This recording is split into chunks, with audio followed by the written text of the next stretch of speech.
Hello, everybody. Welcome to the Computer History Museum. My name is Len Shustak, and I'm the chairman of the board of the History Museum. And just out of curiosity, by show of hands, how many of you are here for the first time tonight? Wow, that's great. Well, welcome, and I hope you come back. If you will indulge me for a couple of minutes, I just want to talk a little bit about who we are and what we do and why. The Computer History Museum's mission is to preserve and to present for posterity the artifacts and the stories of the information age. Okay, so why do we do that? I think I'm preaching to the converted here, but the computer is really a big deal. It is one of the most important technological inventions of all of civilization. It ranks up there with the printing press and the steam engine and the birth control pill as something that changes civilization. If you look at the technological eras in civilization, historians look at the Stone Age and the Bronze Age and the Iron Age and the Industrial Age. And they don't name it yet, but this is the beginning of the computer age, and we are living through it. This is a step function. For 4,000 years, there weren't computers, and beginning now, computers will be a dominant part of our lives now and forevermore. We're living through that time. So given that, why aren't there more computer history museums? There are thousands of aircraft museums and railroad museums. Where are the computer history museums? We are it. We are the only large collecting museum in the world dedicated to preserving the history of computers and their applications and their effect on society. Now, I know that some of you are saying, well, wait a minute, wasn't there a museum in Boston, the Boston Computer Museum? Well, there was, and you may not know that that museum closed down in 1999. We are actually the reincarnation of the Boston Computer Museum. In 1996, we moved the artifacts that they had collected over a period of 25 years out here, and we have expanded that collection to be what we believe is the finest collection in the world of things that document the history of the information revolution. And those things are not only hardware, but they're also software, documents. We have 20 or so million pages of documents, photographs, films, videos, T-shirts, coffee mugs, and caps. Everything that tells the story of a revolution. Now, we call ourselves the Computer History Museum, but we're not quite a museum yet. We have this wonderful building. This is the building inside of which we will construct a museum. And we have the collection, which is the raw material to build a museum out of and to do research and study with. What we don't yet have are museum-quality exhibits. And that will come later in the plan. We know what to do. We need the money, frankly, to get there, and that will come. In the meantime, we have lots of interesting activities and programs going on. This lecture series is one of them. And by the way, this lecture and all of the others like it are videotaped, and those videotapes become part of our permanent archive. So not only are we talking about history today, but we're also making history. We also have a very active program in doing oral histories, interviewing people who are pioneers, both young and old. The old ones are in danger of not being recorded before they die, and that's a tragedy. So we're doing a lot of those. We're also interviewing younger people and using that opportunity to collect artifacts. A couple of days ago, we did Andy Hertzfeld of Apple, and he took that opportunity to donate Mac Paint source code with the blessing of the Apple lawyer, as it turns out. So we use that as a way to increase our collection and to preserve things. We have downstairs a non-exhibit. It's called visible storage. It's sort of halfway between a warehouse and a museum exhibit. It's sort of a warehouse on steroids. And if you haven't had a chance to visit it, go down and see. You sort of have to tell your own stories, and that's part of what a professionally done museum exhibit does. It tells you the stories, but the artifacts are there, primarily of the hardware. We're working on adding the stories and the artifacts and the collection in the software area. We have a very major project underway now to create a repository of the, pick your number, 1,000 or 10,000 most important pieces of software, and to record in the repository not only the source code and the object code, but the manuals and the stories and the videotapes and the objects that describe everything about that software and how it was used. One of the other things we do every year is to induct fellows of the museum. We pick living pioneers whose contributions are worthy of permanent remembrance. And partly we do that as a way to create heroes for the next generation. You know, if you ask kids who their heroes are, it's often movie stars or sports figures. And we ought to be able to create heroes for our next generation that are technologists and engineers and businessmen and venture capitalists the same way. And we're trying to do that by inducting fellows. So that's what we're about. We're the only place in the world that's doing this. If you think it's important, we need your help. And we need your help in a lot of different ways. One is many of you are pioneers or contributors, and you have artifacts too. So come talk to us about what you have in your attics and in your disk files that we can preserve as part of the museum. Get involved. Come to events and lectures. Tell your stories. See if we're interested in making an oral history of you, or tell us who else you think ought to be interviewed. Participate. Come to these lectures. Tell other people about them. Join as members. And finally, we need money too. We need money to complete this organization. We'd love people to contribute to the annual fund, which pays the light bill and the salaries of our 20 or so employees. By the way, we have hundreds of volunteers, so if you'd like to become a volunteer, there are lots of opportunities for doing that. And we are a little bit past halfway point in our capital and endowment campaign, so we would love to talk to you about opportunities to help us to survive by contributing to that campaign. Enough said, end of commercial. We can get on to the festivities here. It's a great pleasure to be able to introduce Jensen Huang tonight for many reasons. One, because of his remarkable success, but also because of his help in producing this event. He is a contributor to the museum, and NVIDIA has been a major sponsor of this event tonight. Jensen's career is one of those wonderful success stories that those of us whose background is in engineering love to hear. I mean, he started out as an engineer, got a BSEE degree from Oregon State and a master's from Stanford, go Stanford, and then worked as a microprocessor designer for AMD and then later for LSI Logic. The big win, of course, was in 1993, the founding of NVIDIA, where he has been the president and CEO from the initial founding of the company, and it's grown now into a $2 billion company. It's my great pleasure to introduce tonight Jensen Huang.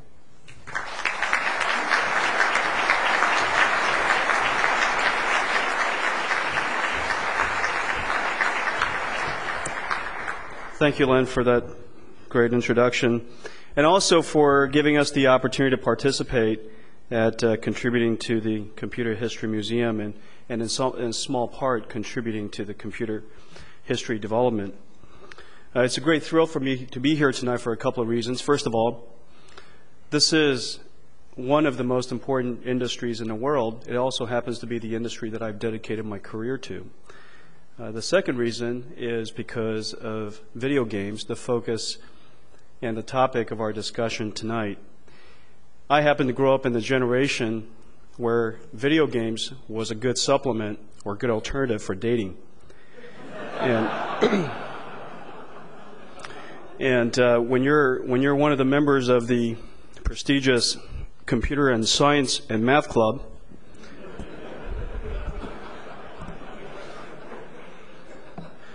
the opportunities for dating doesn't come often, but there's always that welcoming asteroids machine at your local 7-Eleven. And for 25 cents, you could occupy an entire afternoon. It also happens to be the industry by which NVIDIA, the company that I've helped founded and built, its history has been deeply intertwined. And so this is a terrific, terrific honor for me and a terrific thrill for me. You know, when we first started our company in 1993, and we approached investors about building a 3D graphics processor, and the idea of building a 3D graphics industry with one of its applications being video games, the investors didn't understand why we needed 3D graphics to start, and they certainly didn't understand why anybody would play video games. This was in 1993, late 92, early 1993. Since then, and it's actually interesting to reflect on the state of technology at the time. The fastest computer you could buy, a personal computer that you could buy, was a Intel 46 DX2 66 megahertz. And I think Will over there is probably sporting one of those 66 megahertz in his shoe or in his sock or in his watch there somewhere. It runs Windows 3.1. It has a whopping 8 megabytes of system memory. Had a VGA controller, I think a 13-inch screen, 10 by 7 resolution, 8 bits per pixel. No networking, no broadband, no modem, no CDs, no speakers, no audio, no sound whatsoever, no DVD ripping. From what we can tell, completely useless device.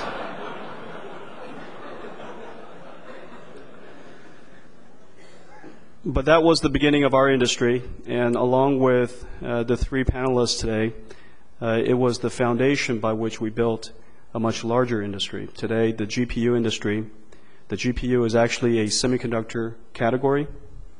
The GPU, like a CPU, is a multi-billion-dollar industry today. NVIDIA has grown into quite a large company, and the video game industry has become a multi-billion-dollar and a very influential industry. You know, the size of the video game industry is certainly remarkable, but when you listen to the panelists tonight, and I don't know what they're going to say, however, I think you'll be inspired by the depth and breadth of their knowledge for certain reasons. If you think about a video game, you think about the industry, it is quite an enigma. Is it art? Is it software? Is it technology? Is it integrated with culture? How do you think about video games is in fact a quite interesting topic all by itself. And I think the net of it all is that great games, certainly the ones that have changed our lives, are the ones that are the fusion of great stories, beautiful artistic characteristics, great gameplay depth, terrific puzzles, terrific surprises, but also extraordinary use of technology, whether it's computing technology, graphics technology, networking technology, artificial intelligence, or physics simulation.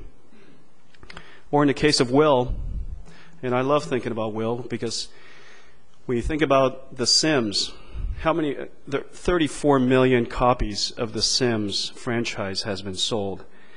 Now my guess is about 90% of you know what it is.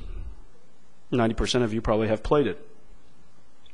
Now it's one of those games that in fact touches on all of the things that I just mentioned. It is cultural, it is technologically very advanced, it's beautiful to see, and the artificial intelligence algorithms, well, I guess Will and I were debating about that earlier. My sense is that Will was just about as successful as I was in dating when he was younger.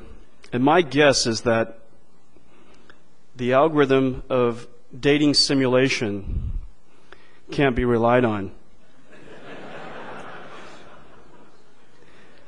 But life simulation, culture simulation, city simulation, all of those topics can be captured into entertainment, into video games. Now, certainly these three gentlemen are some of the most illustrious and certainly some of the most influential game designers in the world today.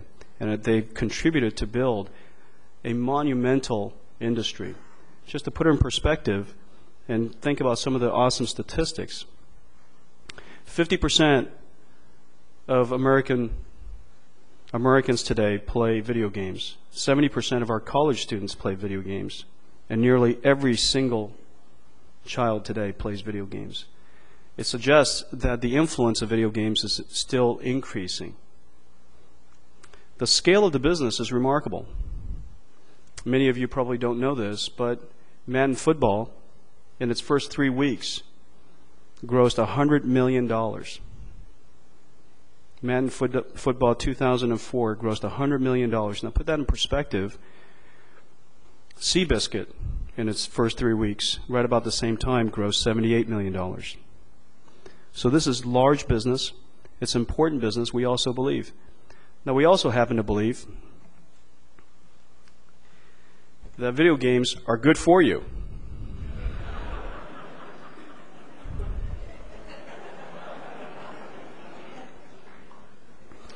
We know that it's a great way to introduce children to computers. That is true. I think our children, certainly my children, are much less intimidated by computers than the generation above them and before them. We know that games help you enhance your motor skills.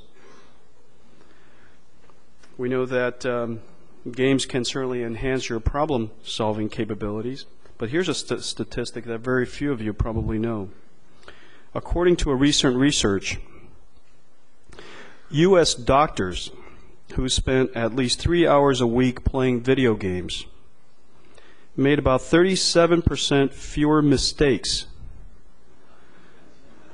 in laparoscopic surgery and performed a task 27% faster, if that were important to you. Than their counterparts who did not play video games. Now, hard to say whether the research is accurate. It might have been funded by Electronic Arts. But it shows clearly that video games is good for you. And the next time you go to a doctor and you're in need of surgery, you might want to check to see if this doctor enjoys video games. In fact, you could get right to the heart of it if you just ask them, do you know what G-force is? Anyways, I'm delighted all of you could join us tonight to hear about the history of video games, to also think deeply with our three panelists who are going to talk to you about video games and give you a glimpse, hopefully, into the future of video games. I would also like at this point to introduce Vince Broady. Vince is the co-founder. He's our moderator tonight. He's the co-founder of GameSpot, one of the most popular spots on the net. And I don't know how many CEOs can say this, but I have him on my bookmark. I go to GameSpot often. He's the Senior Vice President of Entertainment and CNET Networks. Before Vince was responsible for the CNET Network's entertainment strategy and for managing its entertainment-related businesses, Vince founded a company called MP3.com. Very interesting history. So without further ado, Vince Broady.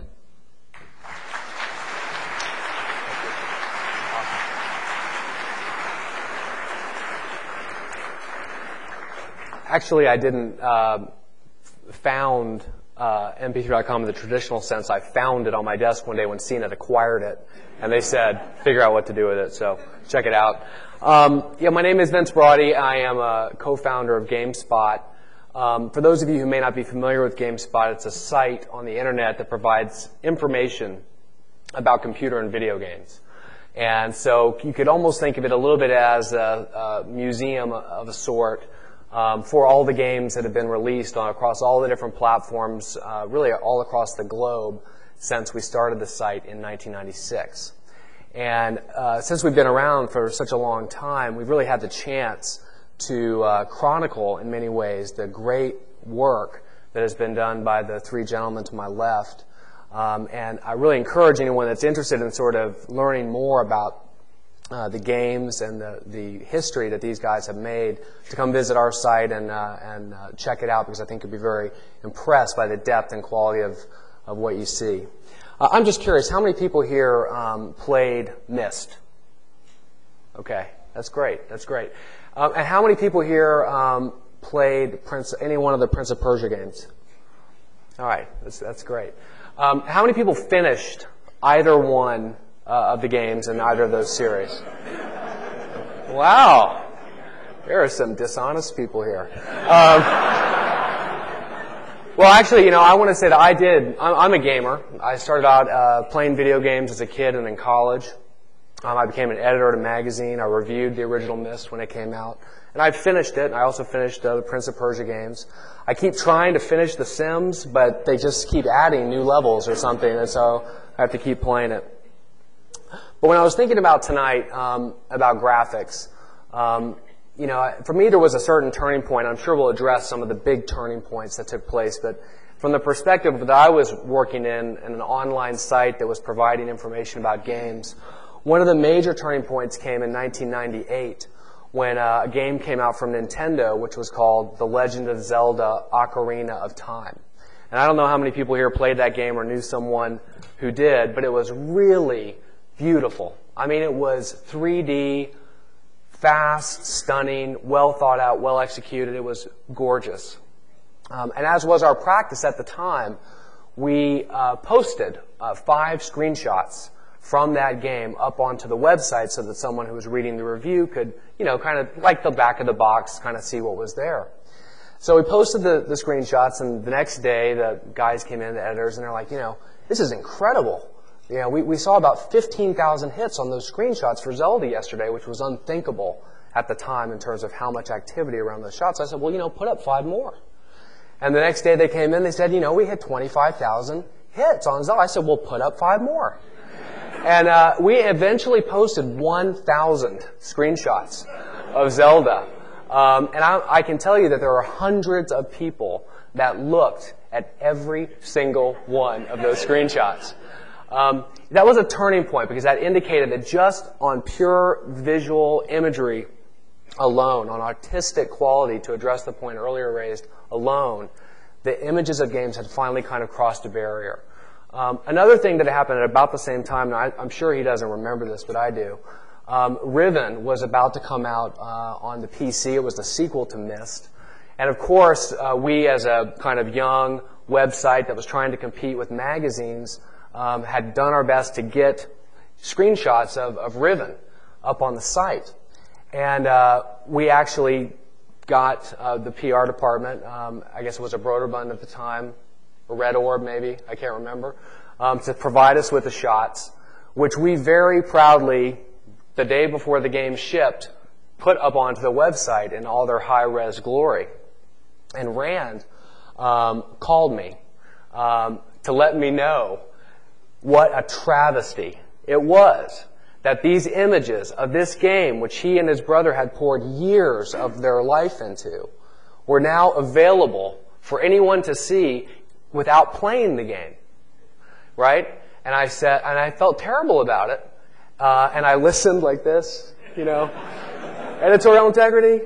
But it was really, and of course the reaction was exactly as he had feared. It was a fury around those images. And that was just another case of the images themselves becoming so powerful that they could tell a piece of the story just in a single still screenshot. Well, GameSpot's continue to post screenshots of games. We actually have about 325,000 of them in our database, up from about 20,000 different games. And you can really see the progression. And on any given day, we get about 1 million users that come to our site to get information about games. And those users generate about 20 million clicks each day on the information that we provide. And we have the best reviewers that you can possibly find, and the best previewers, and the news guys, and we have hints and tips and cheats. I mean, we have it all. But about 1 click in 3 is on a screenshot or a gameplay movie, which I think really shows that video games is a visual medium first and foremost, and that still a picture, can tell 1,000 words. Tonight, as has been mentioned, we have an incredible panel. I'm going to briefly introduce them to you, and then we'll get the evening underway. To my left first is Will Wright, Max's chief designer and co-founder. Will Wright is the creator of all things Sim. So think about SimCity and all the variations on that early sort of experiment in games that didn't actually have a discrete beginning and end, but which actually just allowed the user to kind of create a world on their own. And of course, the most recent and popular expression of that is The Sims itself, which has been mentioned earlier, has become an incredible franchise and actually the best-selling PC game of all time. And Will is going to take us to the next level in The Sims 2, which is coming out in the second half of this year. To his left is Jordan Mechner. Jordan is the independent game designer. He's a guy that has really written his own sort of history in the industry. He started off very early on in the late 70s, I guess, beginning to program. And his credits include games like Karateka, the original Prince of Persia, The Last Express, and most recently, Prince of Persia, The Sands of Time, which is a phenomenal game. And if, for anyone here that hasn't picked up a game in a while and appreciates artistry and puzzles. It's just a fantastic, fantastic game, so I really recommend it. He's also making films, and his short film, Chavez Ravine, A Los Angeles Story, won the 2003 IDA Distinguished Documentary Achievement Award, so we're happy to have Jordan here as well. And then finally, all the way to my left, Rand Miller, who is a founder of Cyan. Cyan was founded in 1987 by Rand and his brother Robin. And they created a game which was called The Manhole. Again, it's almost like a misnomer to call it a game for those of you who remember that. But it was a first entertainment product on the then new medium of CD-ROM. And that freedom from little discs and freedom to explore and create environments was really something that was emblematic of all the Cyan games, including Cosmic, Osmo, and Spelunks. And then ultimately, finally, incredibly, with Myst, which I think everyone who played it and everyone who talked to someone who played it really fundamentally changed the landscape for computer and video games. So welcome, Rand. Our agenda tonight is going to be pretty straightforward. I'm going to spend some time, I have spent some time introducing the panelists. We're going to have a short sort of 5-minute whirlwind tour of the early history of video games in video form for those of you who need to catch up. Then we're going to invite each of the panelists to come up and spend a few minutes talking about their work, showing examples of their work.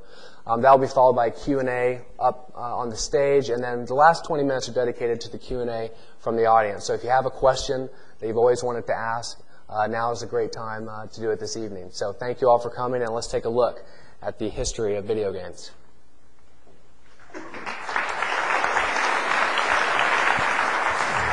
It's an industry that's revolutionized every area of entertainment, from television to sports to movies. The video game business rakes in more than $20 billion a year, making bigger bucks than even Hollywood. This industry was created on products that were so exciting that people would stay up all night outside a store to get it the next morning. But how did 2 lines and a dot turn into the high-tech, hyper-realistic worlds of games like The Sims and Halo? It's not just about circuit boards and chips. It's about people driven by vision and obsession. Video games to me is my whole life. That's all I've done since I was 12. But most of all, it's about how a whole generation grabbed the joystick and got juiced up on video gaming. The secrets behind the games, the passion that powered the industry, and the guys who made it happen.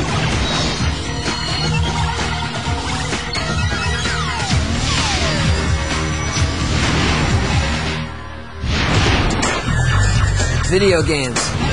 For some people, they're a blast from the past. Something they used to do at the local arcade when they were hanging out after high school. But for others, video games are the new technological frontier, an innovative form of communication and storytelling, and the future of entertainment. And if you think the history of the video game invasion is all about cool graphics and cutting-edge technology, well, you're right. But it's also a story about a group of unique individuals who started with nothing but ideas.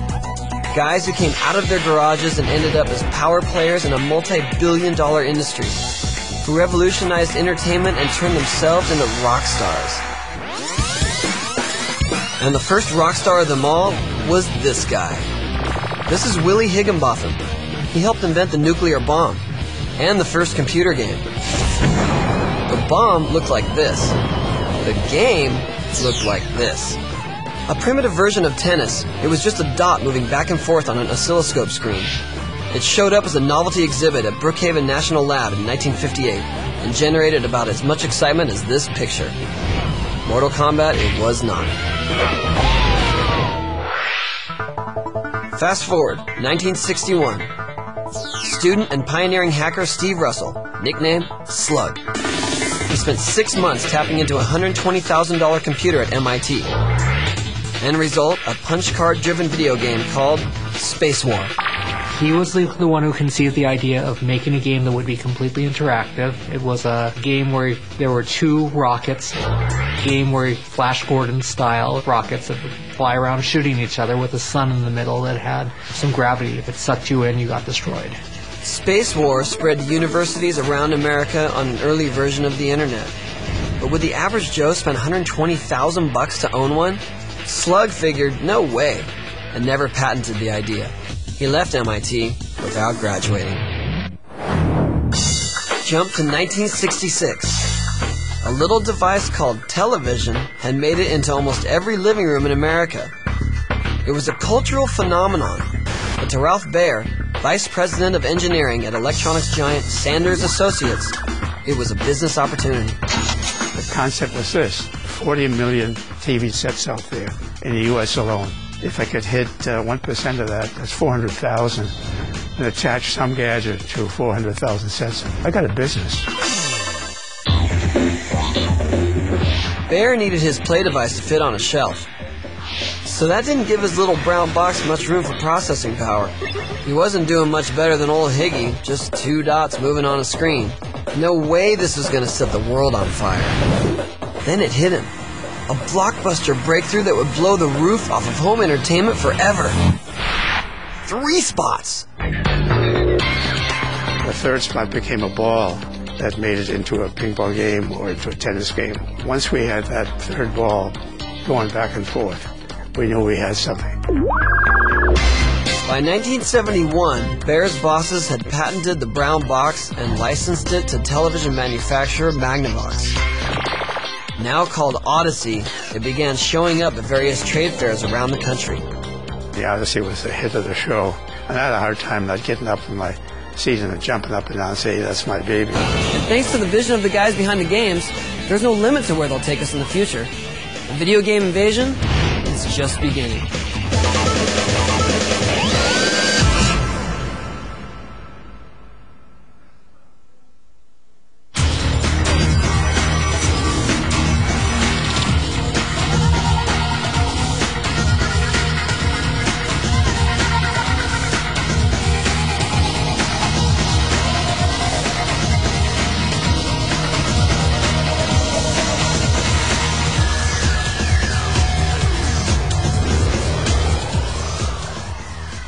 It gives me a great pleasure to introduce Will Wright.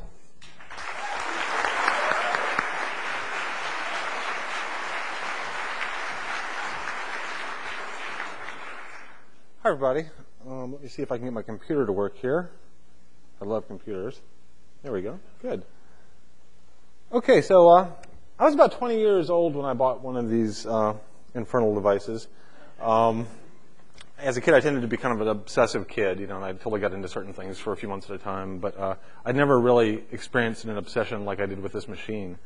I was actually doing robots at the time, kind of building these little home-built robot things, and a friend of mine talked me into buying one of these things to connect to my robots, but immediately I got totally sucked into this machine, wanting to understand all the moving parts, how it worked. It was like the most amazing clockwork I've ever seen. This is actually the first game I ever bought for it. This is the original Flight Simulator by Bruce Artwick, which I bought around 1980. This is actually interesting because this series still exists today. This is kind of what it looks like today. See if you can tell the difference. This is like to find the differences between these two pictures. So there's actually been remarkable progress, obviously, in graphics and games. When I first started making games, my first game came out in 1983. It was called Raid on Bungling Bay, and it was a pretty stupid shoot 'em up, fly around, blow everything up in sight. Back then it had 4 colors to work with. It was a redefined character set on the Commodore 64. I'm going to very briefly kind of run you through the evolution of the games I've worked on. Actually, from that game, one of the things I had to do when I was working on this game is I had to create an editor to build these little islands that you would later go and bomb. And so I wrote a program where I could scroll down and drop roads and buildings.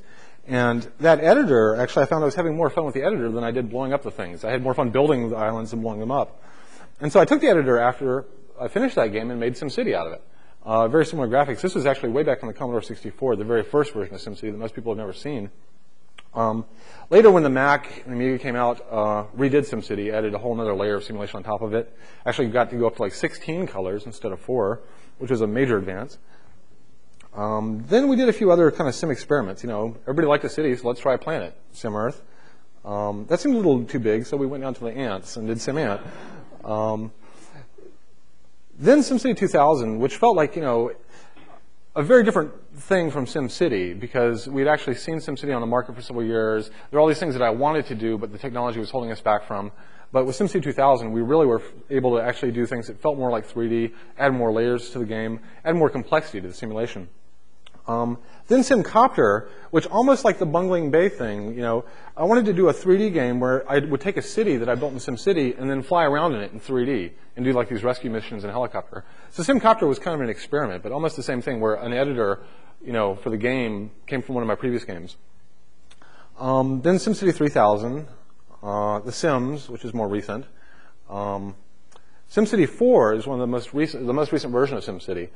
At this point, we're actually getting into more naturalistic particle systems, really giving it much more analog feel, able to deal with changes in time, much more detailed terrain, weather, weathering of buildings, dirt. Now, going over to The Sims, this is the next version of The Sims 2 that we're currently working on. This is the image we show to sell to the 15-year-old teenage boys. But getting into The Sims, now we're actually going into a full 3D immersive experience. Once you can move the camera around in 3D, you bite off two things. First of all, you bite off, potentially much more expressiveness within the game, much more immersiveness. But at the same time, you're also putting more load on the user, having to navigate around in 3 dimensions. But also, when you come into people and you're looking at them very close, you have higher expectations of the behavior that you're going to get from those people. If we go back to the history of art just for a second here, we started out trying to represent, real things with limited material, very much like the computer game industry. Over time, our representations of reality got a little bit better, we were actually able to deal with abstraction. People were able to look at these more abstract images and kind of map a more realistic image onto it. But what was interesting about the history of fine art is that about 400 years or so ago, they kind of achieved reality. They had almost photorealistic rendering. But they didn't stop there. They actually kind of kept going. So basically, what took them several thousand years to do, we've done in about 25. And we're kind of about where, I'd say fine art was about 400 years ago. But it didn't stop there. In fact, it didn't get more realistic. It actually kind of got more expressive in a sense. It became a springboard for imagination. And they started actually thinking about how the interpretation of what you're seeing becomes a major part of the experience. And I think games are just now at the verge of starting to explore that a little bit. Some of the more recent games, to actually look different and to be innovative, are actually looking at non-photorealistic techniques, things like cell shading. And I think that this is going to be kind of a huge direction in the future for differentiating games, but also for being more expressive as a designer. When you're designing a computer game, one thing that's kind of interesting is that you're actually working on two processors. One processor you're kind of doing in code, and it's all about technology. But the other processor, probably the more important processor, is the player's imagination. And that's all about psychology. So computer game design really is about half technology, half psychology. And the technology side of it is really a bit more straightforward. I can always put a lot of smart people on a technological problem and make the graphics better, make the simulation deeper. But it's actually the bandwidth of the psychology. The real model we're trying to build is in the player's mind. That's really what I think that we do as game designers. We build models, on the computer, but also in the player's mind.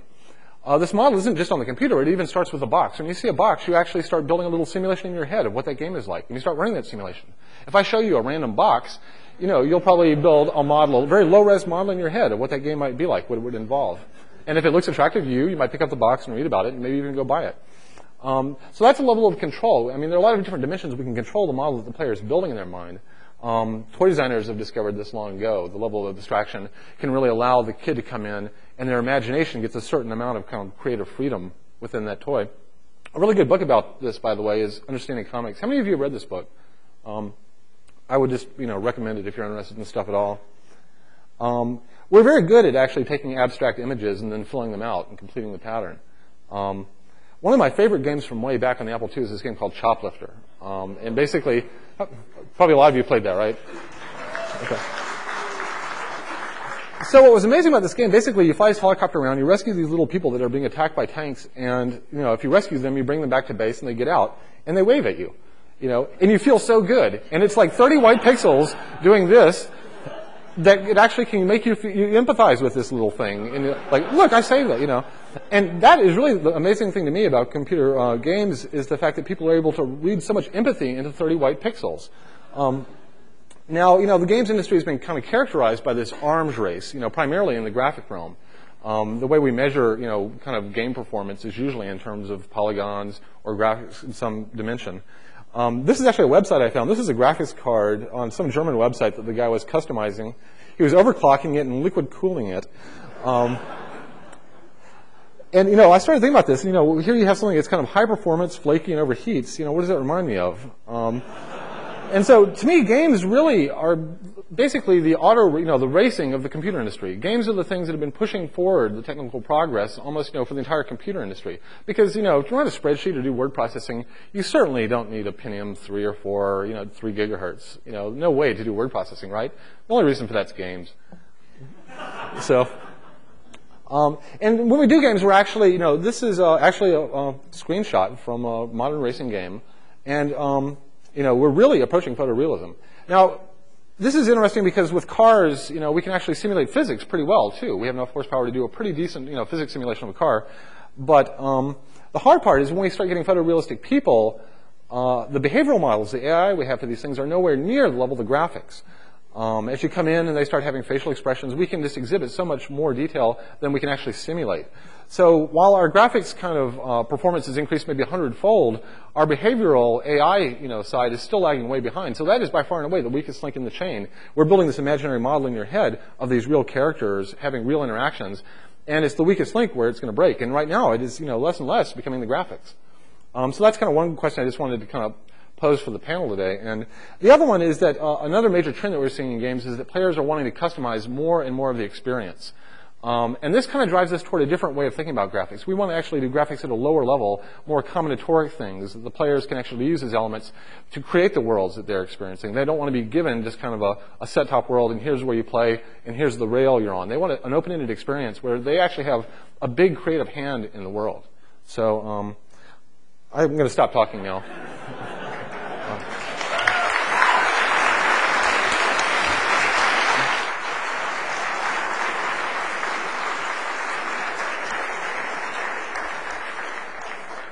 What a fabulous way to start the evening. And now we're going to bring up Rand Miller.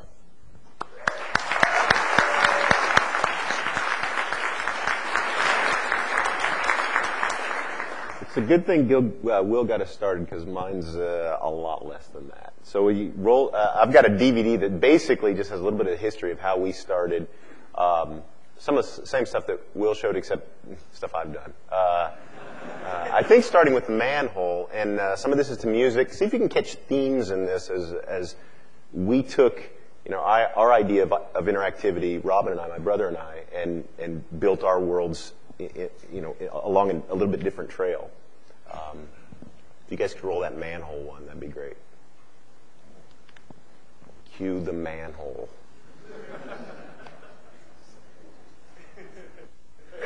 So, nice weather we're having here in the Bay Area. Actually, I'll tell you a few things you can look for while they're queuing that up. When we did the manhole, it was, I'm going to blow the whole surprise. It's black and white. How many of you actually played the manhole? Is there, wow. Oh, that shocks me. I didn't think even that many people would know about it. Okay, there we go. Just that first one, if you would.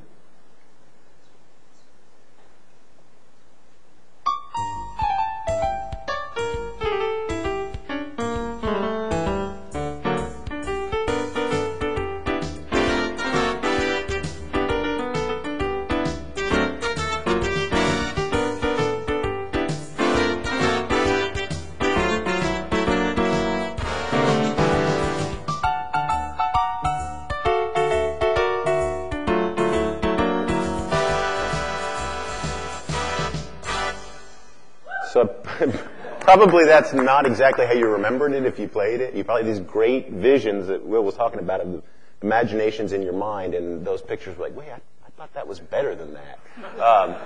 Cosmo, I'm going to show you a little clip of that because that's still one that we look at as a turning point for our company. That was one where we got to do the second product and kind of pull out some of the stops and have a little fun with it. So if you guys would run that, that'd be great.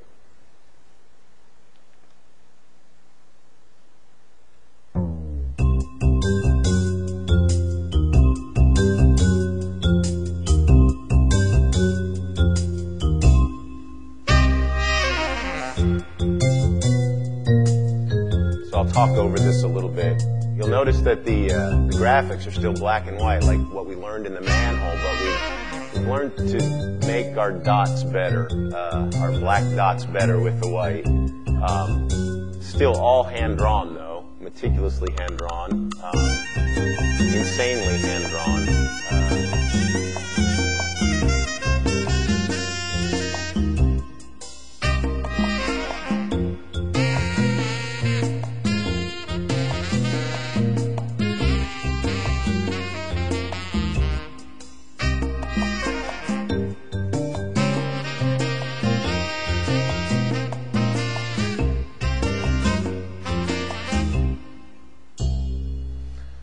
So, how many people know Cosmic Osmo or heard of that? Okay, a few more people. So, the reason I'm showing these is because it really is, when I went back to put this together, it was an amazing evolution for me to see. I'm going to skip Spelunks for now, and let's do, let's run the Myst one, just a little bit of that Myst one. Catch a few of those pictures, you'll see. This is our first opportunity to go to rendered images instead of hand-drawn images. And believe it or not, Myst was planned to be done with hand-drawn images. We changed at the last minute.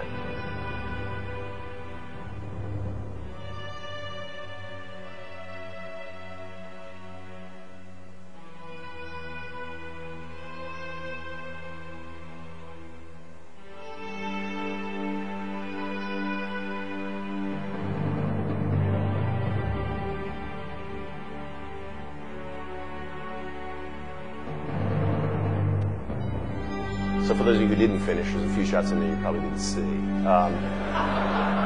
Most of you. So we can stop that one and we'll go to, there's a quick example here from Riven and Exile, which is, for the first time now, I think we made a transition as a company to real photorealism, pre-rendered photorealism. All these shots were still, if you haven't played the games, there was nothing in real time. They were stationary images on the screen that you would move through. But for the first time by the way, the samples that I'm going to show you are pre-rendered fly-throughs, so they look a little more interesting. But the game itself was stepping through those still images. So sorry, the Riven Exile one, if you would.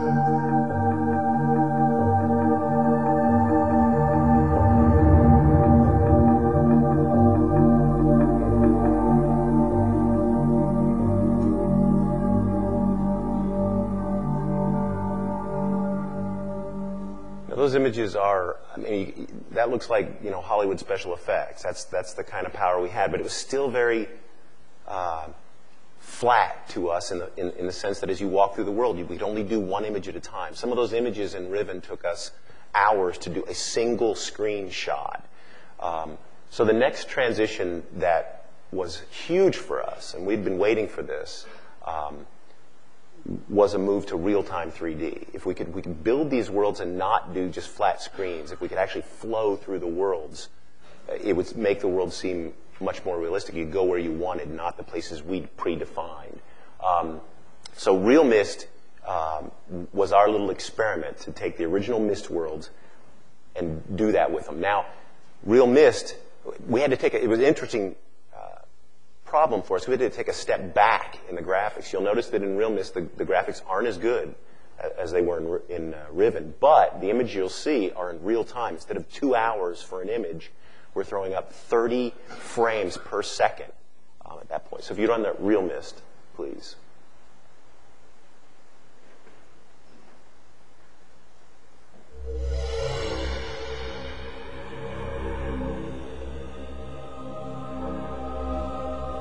Dreams are as portals.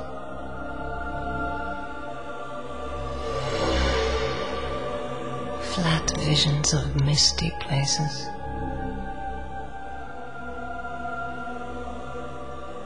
Fragments bound below my surface.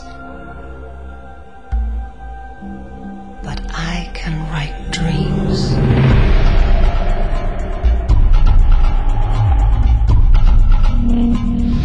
They flow from me.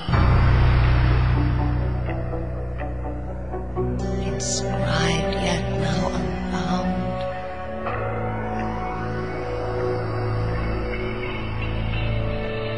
I touch them.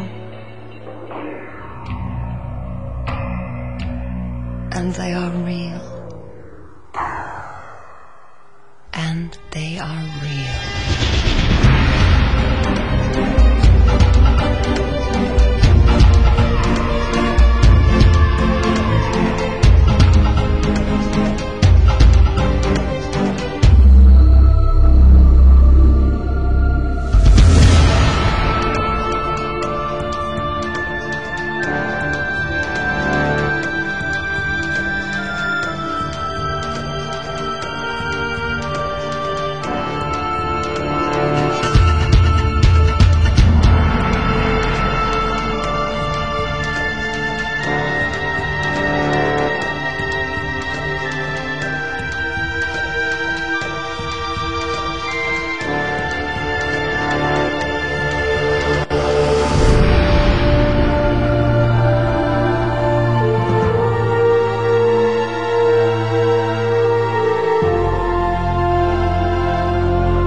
Sorry for the marketing on that one. It's, but you can't buy it now anyway, so I'm not really trying to sell it.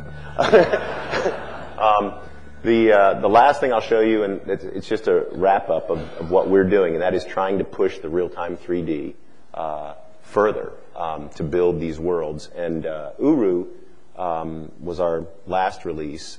There are continuing versions in the Myst series. Uru was the last thing we worked on, and it's trying to get closer to what the Riven photorealistic pre-rendered stuff is, but in real-time graphics. So much so that when we put together this little clip last year sometime, we decided we needed a little disclaimer at the front that said these aren't pre-rendered. These are captured right off the screen. We were just playing on a machine in the office. So if you'd run that last one, please.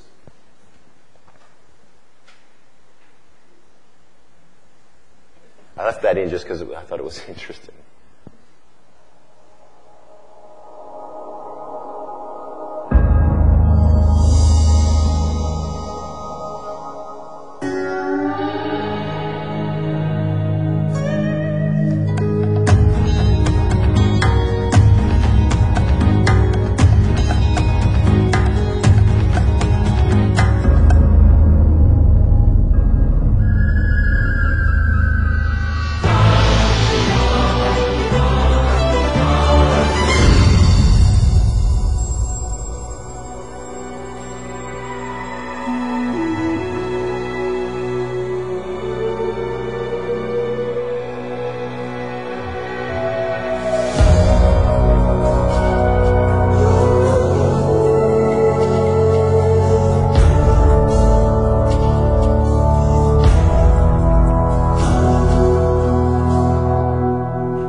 a stop talking slide.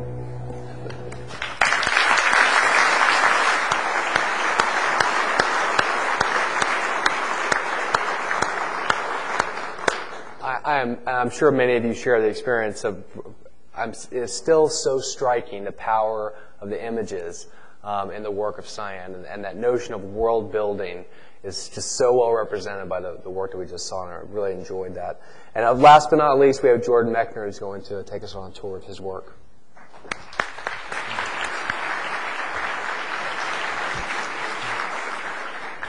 Thanks. We've got 3 clips from 3 games. You can go ahead and play the first one, and I'll just talk over it. This is the first version of Prince of Persia from '89. It's on the Apple II.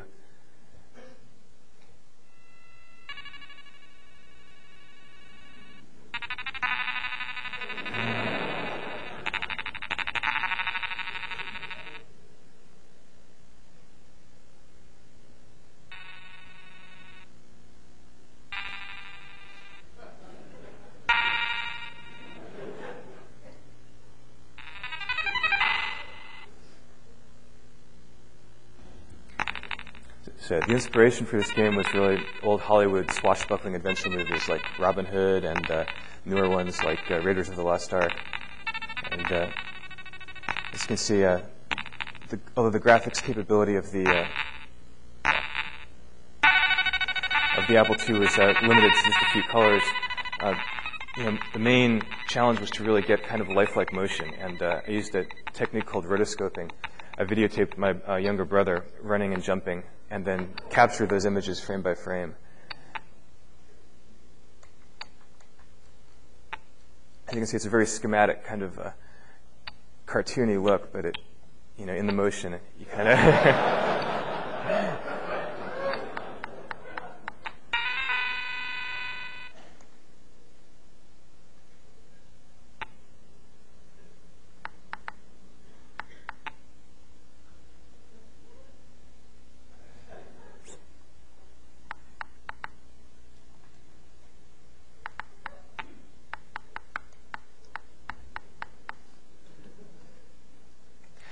Okay, now I'm going to skip ahead a few years. This is a very different kind of game. The Last Express was an adventure game, a story-based game. And as you can see, in 1997, we were able to have, actually this is an entire 1914 newspaper, which you can, as the player, you can find this newspaper and read it. These are all 3D rendered backgrounds. The characters, however, are not photorealistic. They're cartoons. And the technique that we developed to do this was, again, it was a version of rotoscoping. We filmed live actors and digitally transformed them into cartoons to kind of try to evoke the Art Nouveau style of the turn of the century, the period where this game is set. The interface, of course, is greatly inspired by Myst. This was a point-and-click game where you could move through an environment by just by moving the mouse. And last of all, bringing us to the now, this is Prince of Persia. Actually, before you play it, I'll just say what this is. Never mind. This is Prince of Persia, The Sands of Time. It came out last year.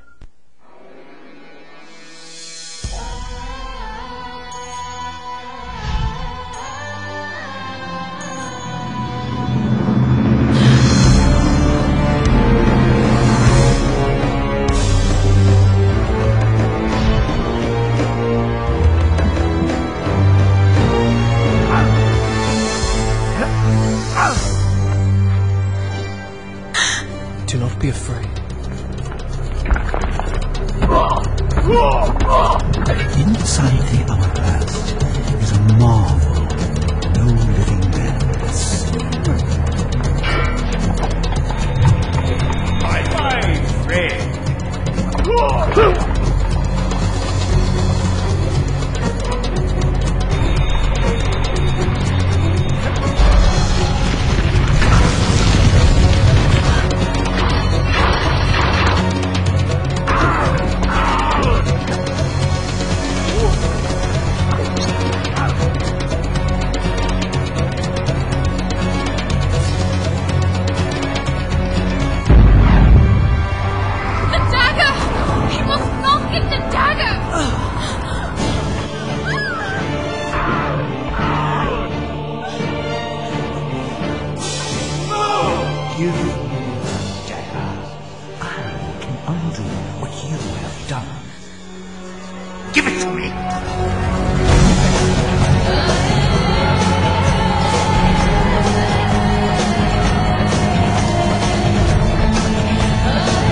that was the PlayStation version on PlayStation 2, and contained both real-time and pre-rendered footage, which, as you see, are pretty much at comparable level of quality.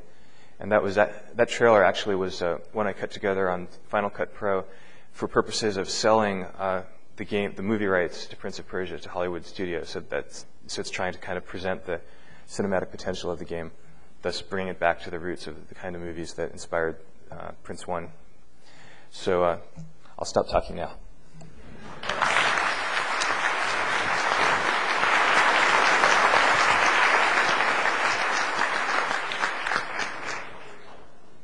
So I guess my first question is, we've seen this incredible expanse of technology, of the kind of creative landscape possibilities, probably at the same time as you all three got started, and it was about the same time in the late 70s, early 80s, sort of trying to program games for money, as we discussed with Jensen earlier. There were tens of thousands of people trying. There's 3 of you left here today, right? You had to stay on top somehow of all the changes that took place on the technology side, understanding the market, and also on the creative side. It's a unique sort of set of skills. How do you manage to do that? How do you stay at the forefront in such a competitive field? Will, I'll start with you. Well, I think, playing games, you're looking at them right now as a passive observer, and the most apparent thing is the difference in graphics quality, let's say, over the generations of games. But as a player, still the core thing is you interacting with this system. You have a controller or joystick or whatever, and you're making decisions, and you're seeing the result of those decisions. And that fundamentally hasn't really changed that much. And most people I know that are really into games because they love games are because they enjoy that, basically that is the secret weapon that games have is interactivity. And, it doesn't really matter at some level what, graphics you map on it or what interface you put in front of it. That's a very open-ended creative palette, how you do this interactive loop, this interaction between the player and the game. Getting better graphics, getting more computer horsepower, of course, enables you to go deeper, further, in different directions. But, I see that as the backbone on top of which you map all this massive technological change, which can then increase the creative landscape, But even back when games were back, on 8-bit systems, the creative landscape of games was huge, and it's only gotten larger. And we've only explored one little tiny corner of it over here, and we have a few established genres of games. But I just know that the space is, many orders of magnitude larger than that region that we've explored. So that's, I think, what kind of keeps me interested in it. Yeah. I agree with that. And also, from the point of view of the games designer, just because the technology is better, it doesn't, there's sort of a technology of game design as well, and that is kind of still in its infancy. In fact, it's, with each new level of innovation, like for example, when CD-ROM games came in the 90s, games took a giant step backwards in terms of how much fun they were, because suddenly you could have these full motion, long cutscenes in the games, and that kind of weighted the games down and made them a lot heavier and less fun to play than the older 8-bit games of the 80s. And again, when real-time games came in, real-time 3D, suddenly you have this problem of how do you get the player to navigate in a 3D environment. And suddenly where it was fun to navigate and easy to navigate in 2D, people were spending a lot of their time trying to aim their character and just jump into the right direction.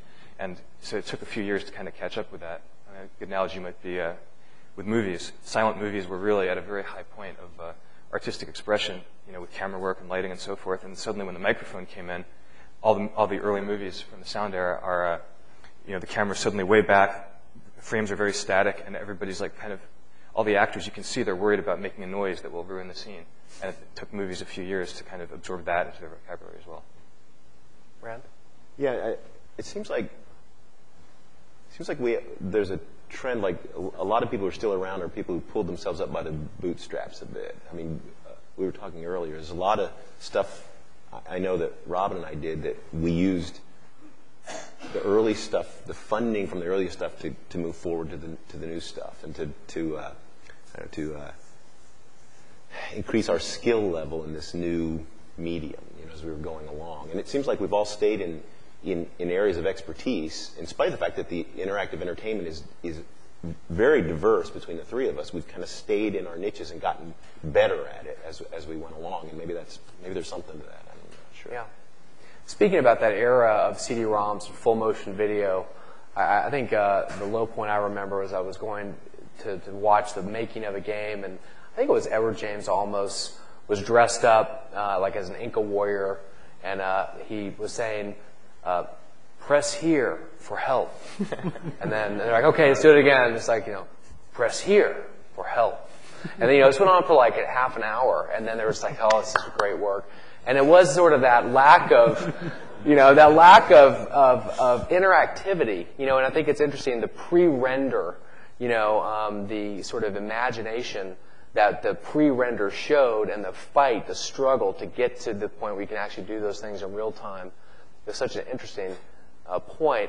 And I wonder, when you were starting back in those early games, when you imagined the experience, when you imagined the world, were you thinking about the images we're seeing today? Were you thinking in terms of the images you could actually create at the time?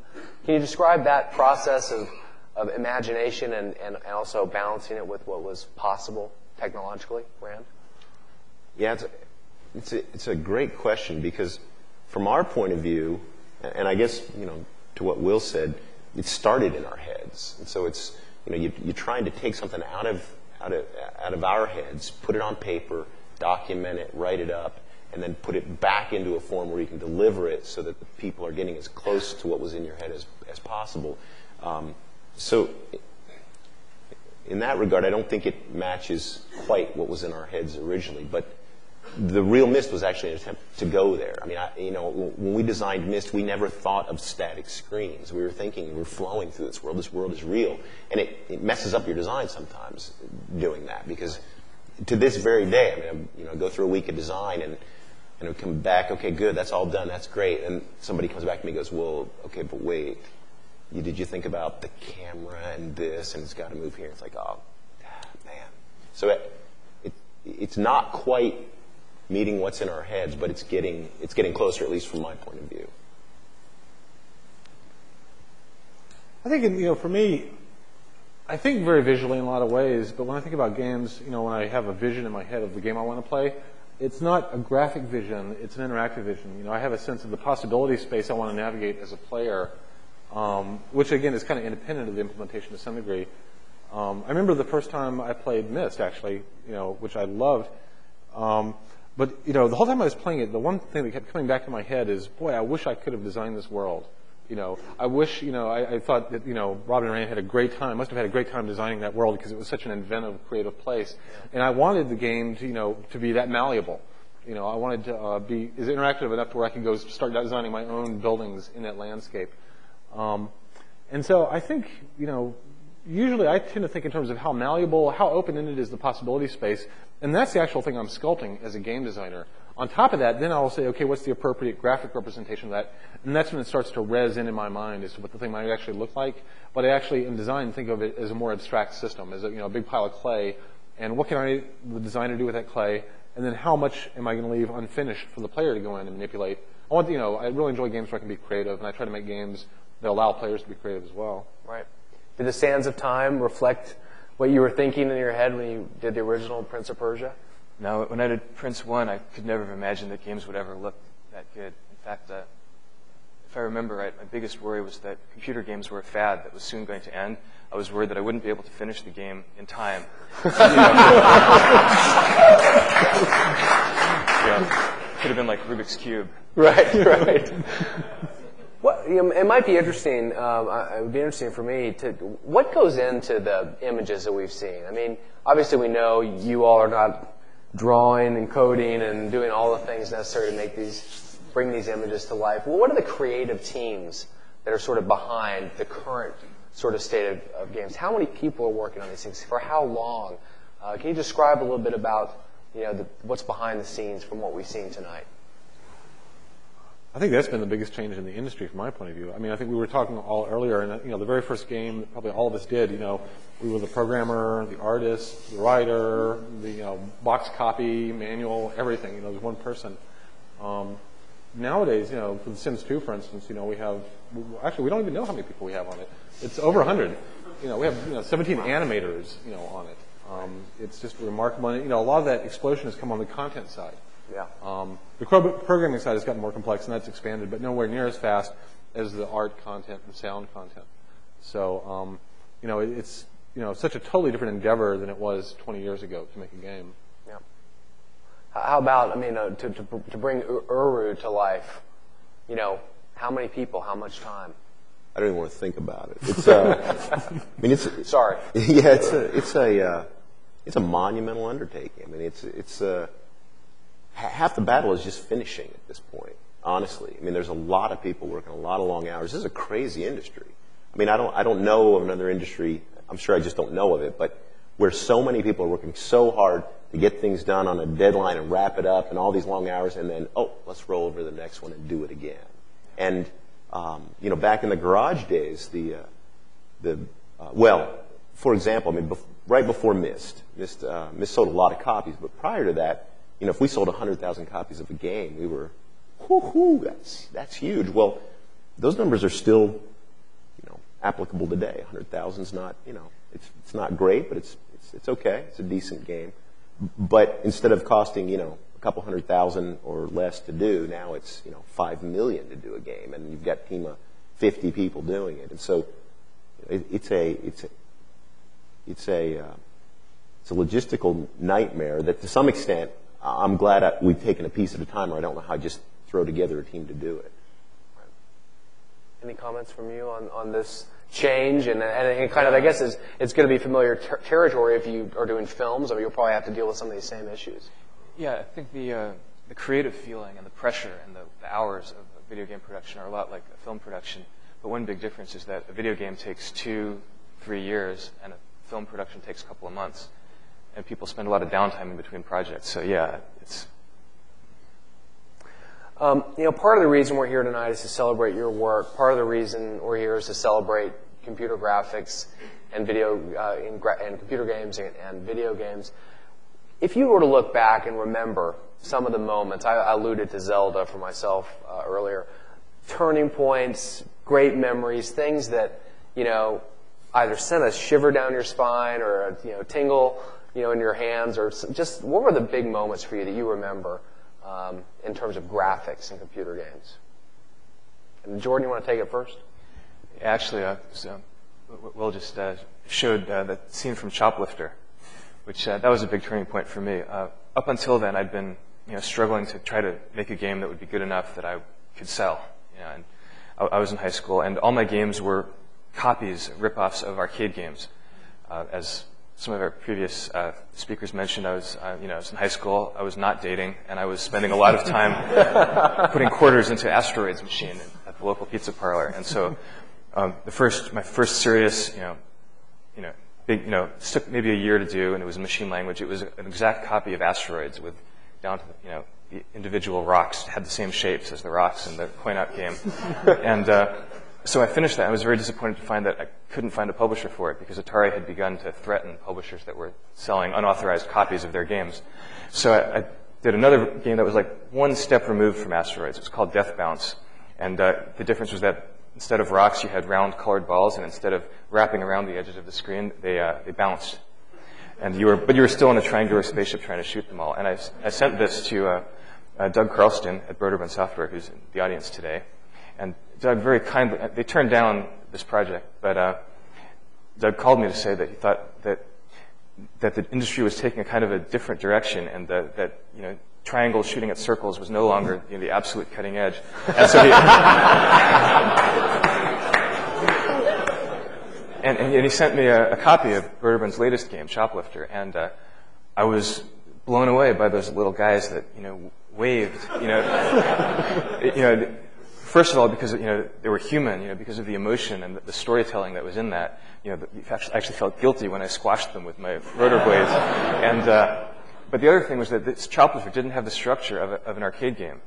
That is, every other game I'd seen had you had to shoot until somebody killed you and you died, and then you had to put in more quarters to get more lives. And after 3 deaths, the game was over. But it was structured so that you could keep playing forever, and that was obviously a way to use up your roll of quarters and make you go and get another roll so that you would keep playing all night long. But, when I saw Choplifter, where it was actually possible to save all of the hostages and get a perfect score, and then the words "the end" appeared on the screen. Not game over, but the end. That was that blew me away because, of course, because when you are programming a game for a computer, your audience is people who own the machine, and they've bought the game. They paid $40 for it. It's theirs. You don't need to suck quarters out of them. So you can create any kind of experience you want. You don't have to addict them for the purpose of getting more quarters out of them. So that gave rise to Karateka. Rand, you want to take that? Well, the earliest influences weren't graphic at all. The early Zork games were,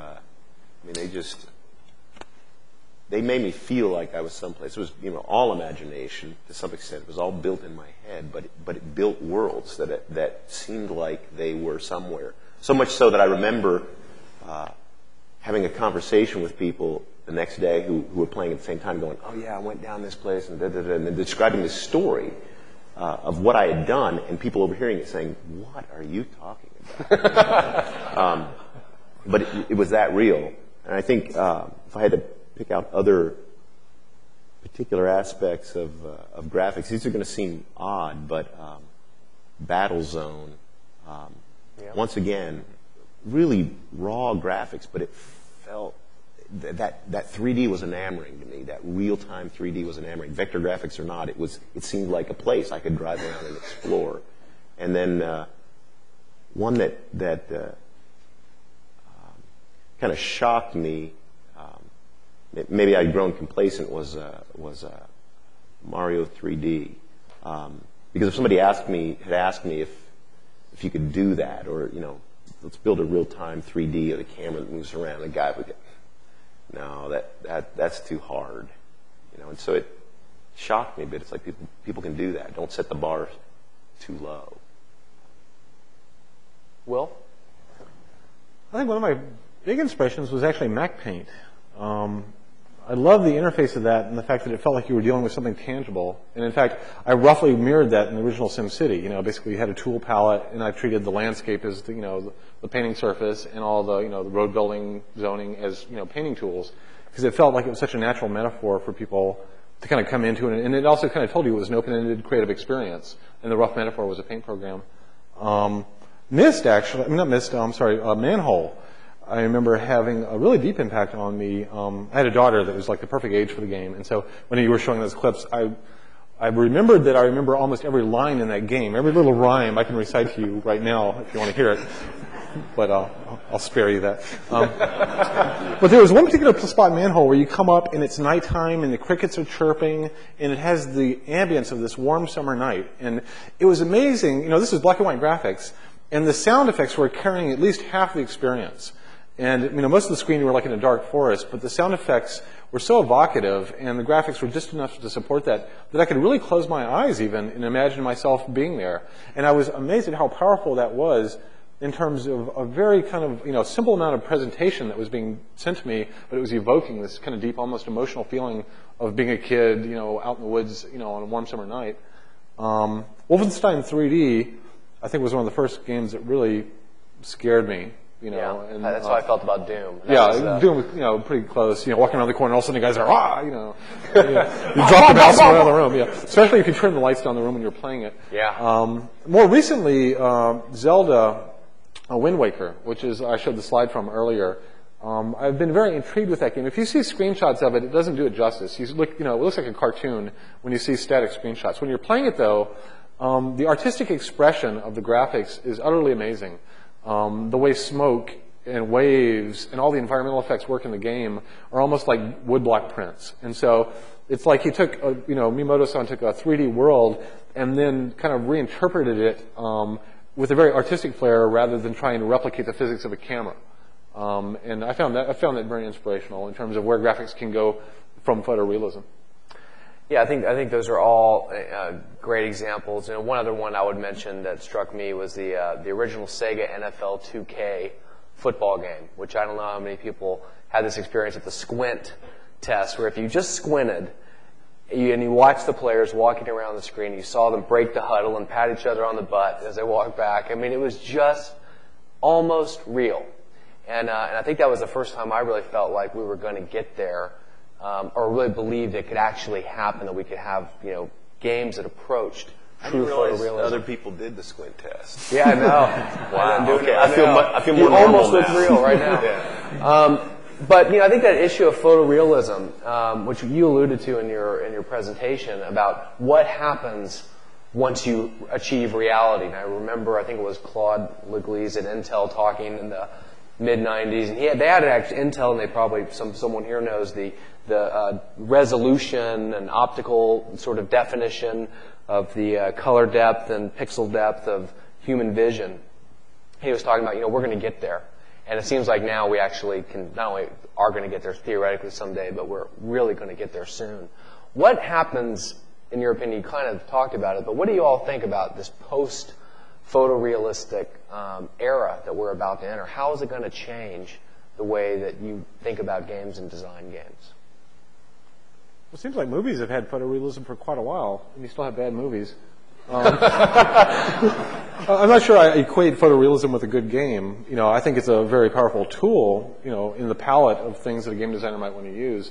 I'm actually kind of more excited by, having the flexibility to push the graphics in different kind of interpretive directions. Yep. When everybody's kind of running for this one target, I've generally wanted to kind of turn away from that target and head for somewhere else, because we are dealing with a huge unexplored space.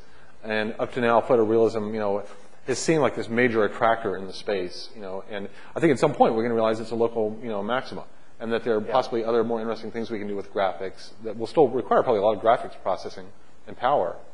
But I'm not sure if photorealism to me equals good gaming. Yeah.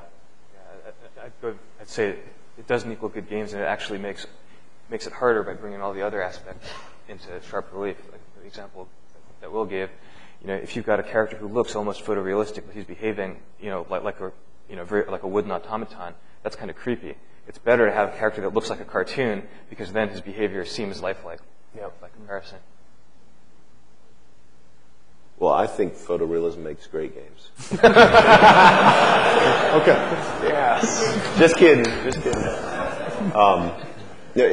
I have to say that I think that there's got to be other people who have other areas of interest, like we did. That I touched on this before, but I think they've got stronger tools at their disposal. There's got to be a crop of kids who grew up playing these games, and they're interested in other things than we are, and they're going to interpret their interest in interactive gaming using the existing crop of photorealistic tools in some amazing ways. It's hard to step out of what we've become good at.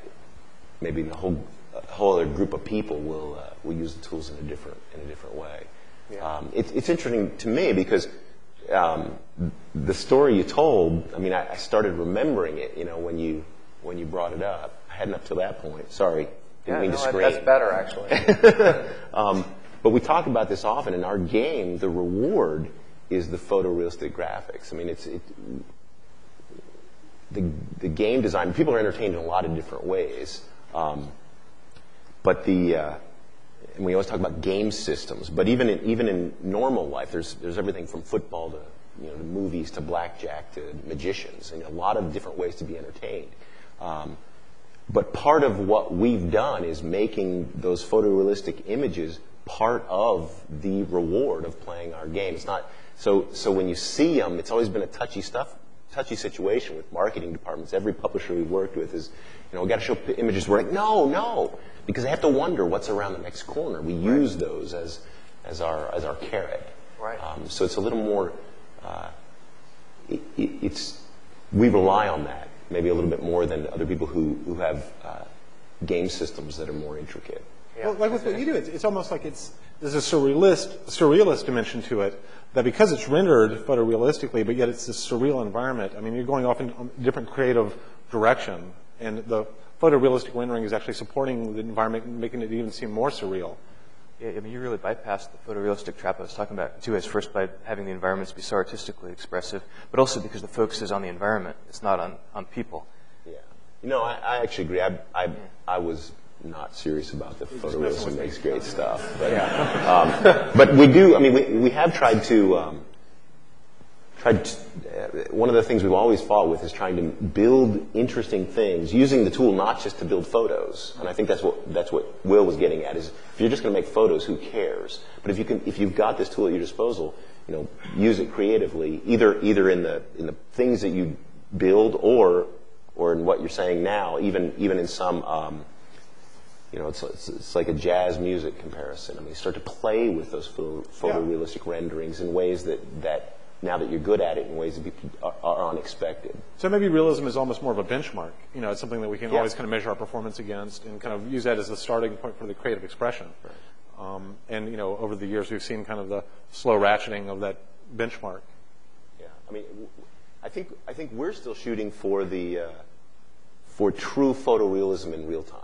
I mean, we still have this bar set that once we cross that, we'll be there. We're almost there. Yeah, but once you get there, do you think there's going to be like a discrete state change in your game quality or what you do, or is it just going to be like, okay, now you don't have to worry about that. Now you can kind of spend more time on the creative side. Yeah. Okay, so B. All right. Well, I think actually along those lines, we showed the footage tonight. There was the one disclaimer about pre-rendering. There were no disclaimers about the graphical content of what was going to be on the screen. No one had to be escorted out of the room because the images were too violent or too adult, situation-oriented. We saw the image of the hot tub in Sims 2. Yeah. We have this incredible increase in graphic quality. You put the two together, and with mature themes, it seems like we're entering a different sort of stage. Can you just comment on your thoughts on what to represent, how well to represent it, and for how much? That's a big issue. I mean, it's so wrapped up in our culture because there is this kind of chasm, I think, generationally between people who play games and people who are fairly ignorant of games and don't consume them. And it generally falls on generational lines. And so you have a lot of parents that don't play games with kids that do play games. And games are still perceived in some ways in our culture as a kid's medium. Yeah. And so when you start doing more adult-oriented games, you're still likely to get a lot of backlash in America, even though there are plenty of adult, books and movies and television shows. Yeah. So that's kind of one aspect. It kind of plays. I don't think graphics has a big role in that debate. It's not a really big issue, except in the fact that I think we are poised to, actually build games that would appeal to a more mature audience now. They don't have to look like cartoons. They can, we can actually build something that would be as expressively, creatively wide-ranging as a good book or a movie. Jordan? Yeah, I mean, looking at movies have been photorealistic for a long time, and the challenge is to present sex and violence and adult themes in a way that kind of connects with our imagination without being overly explicit. So I think that, again, the more photorealistic games are, the harder that gets. But the Prince of Persia clip is a good example because in the first game, when the guard got back into the slicer and chopped and there was a blood smear, everybody laughed. It was funny, it was charming, it didn't offend anybody. But if you did that exact same scene today with real-time 3D, it gives a different response. It's upsetting. And so if you don't want your game to be upsetting, if you want to capture that same kind of just pure adventurous fun where you're depicting violence but in a way that it doesn't seem violent, you have to find ways around the realism in order to get back there again. Yeah, I mean, the broader issue is there's just more responsibility on the game developers. This is a crazy issue, but it gets to be a moral issue at some level, I guess. I think that what we're using is a tool that's powerful, and powerful tools have a great ability to affect people emotionally. And historically, we use those tools to teach. There's all kinds of death in historical writings, but it's usually associated with some lesson to be learned. So if you use the tools now frivolously, without anything learned, without saying anything, teaching people about the world or themselves, then you got to up the bar the next time to try and make a point, or for them to learn something emotionally to associate. And so the more real they get, the more responsibility there is to kind of use those tools, in what I would consider an artistic way, in that regard. We talked a lot about the sort of design and sort of emotional elements of graphics. So just shifting gears for a second to the technology, to as obviously you've seen all the changes. If you think about someone like NVIDIA, tonight, and the stuff that they're putting sort of at your disposal, and the things that they are not yet putting at your disposal that you would like to have. Can you comment on what would, from a designer's perspective, from the master designer's perspective, what direction, if any, would you like to see the hardware move in? And I'm sure you're going to comment on this to different degrees, but I'm just curious, what's the technology not quite doing that you would like it to? Round it off. Well, I have mixed emotions on this one. The hardware's incredible, and the geek side of me says, more. And the guy more what? I mean, just more, better, faster, prettier, smaller, effects, everything. I mean, just wow me. But the guy who's actually trying to shoot for the moving target says, stop. You know, I mean, it's the hardest thing in this industry is having to pick years ahead of time what the card is you're going to support and how many people will have it, and it's difficult. So I'm constantly torn between, you know, bigger, better, faster, and stop. Let me just do this one well. I don't have a good answer. It's a good discussion. Jordan, do you have any thoughts Although on that? personally, I want bigger, better, faster. I mean, I got to say, cheaper. At home on my computer, if I'm not designing them, then give me bigger, better, faster. I guess I'm kind of more of the stop already school. I think every new console generation of hardware, it takes us years to really use it and, you know, make games that are worthy of it. And by then, it's already on to the next generation. We have to start all over again. So just stop. Go. That's why you're doing film for a while. Just let them work it out. Right. So I got to catch up again, and next year I'll be eons ahead.